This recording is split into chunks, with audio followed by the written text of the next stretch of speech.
Recording by Dave K. of Southern Minnesota. Chapter 21. Under the Ocean. By the next day we had nearly forgotten all our past sufferings. The first sensation I had experienced was surprise at not being thirsty, and I actually asked myself the reason. The running stream, which flowed in rippling wavelets at my feet, was the satisfactory reply. We breakfasted with a good appetite, and then drank our fill of the excellent water. I felt myself quite a new man, ready to go anywhere my uncle chose to lead. I began to think. Why should not a man as seriously convinced as my uncle succeed, with so excellent a guide as worthy Hans, and so devoted a nephew as myself? These were the brilliant ideas which now invaded my brain. Had the proposition now been made to go back to the summit of Mount Snæfell's, I should have declined the offer in a most indignant manner. But fortunately there was no question of going up. We are about to descend farther into the interior of the earth. "Let us be moving," I cried, awakening the echoes of the old world. We resumed our march on Thursday at 8 o'clock in the morning. The great granite tunnel, as it went round by sinuous and winding ways, presented every now and then sharp turns, and in fact all the appearance of a labyrinth. Its direction, however, was in general toward the southwest. My uncle made several pauses in order to consult his compass. The gallery now began to trend downwards in a horizontal direction, with about 2 inches of fall in every furlong. The murmuring stream flowed quietly at our feet.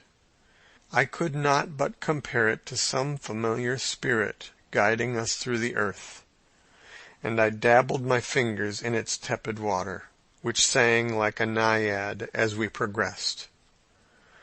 My good humor began to assume a mythological character. As for my uncle, he began to complain of the horizontal character of the road. His route, he found, began to be indefinitely prolonged, instead of sliding down the celestial ray, according to his expression. But we had no choice, and as long as our road led toward the center, however little progress we made, there was no reason to complain. Moreover, from time to time the slopes were much greater. The naiad sang more loudly, and we began to dip downward in earnest. As yet, however, I felt no painful sensation. I had not got over the excitement of the discovery of water. That day and the next we did a considerable amount of horizontal, and relatively little vertical, traveling. On Friday evening, the 10th of July, according to our estimation, we ought to have been 30 leagues to the southeast of Reykjavik, and about 2 leagues and a half deep. We now received a rather startling surprise. Under our feet there opened a horrible well. My uncle was so delighted that he actually clapped his hands as he saw how steep and sharp was the descent. "Ah, ah!" he cried in rapturous delight. "This takes us a long way. Look at the projections of the rock. Ha!" he claimed. "It's a fearful staircase." Hans, however, who in all our troubles had never given up the ropes, took care so to dispose of them as to prevent any accidents. Our descent then began. I dare not call it a perilous descent, for I was already too familiar with that sort of work to look upon it as anything but a very ordinary affair. This well was a kind of narrow opening in the massive granite of the kind known as a fissure. The contraction of the terrestrial scaffolding, when it suddenly cooled, had been evidently the cause. If it had ever served in former times as a kind of funnel through which passed the eruptive masses vomited by Snæfell's, I was at a loss to explain how it had left no mark.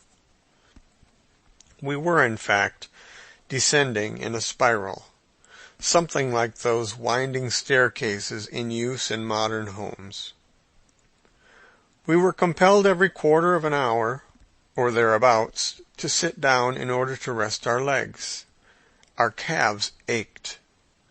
We then seated ourselves on some projecting rock with our legs hanging over, and gossiped while we ate a mouthful, drinking still from the pleasantly warm running stream which had not deserted us.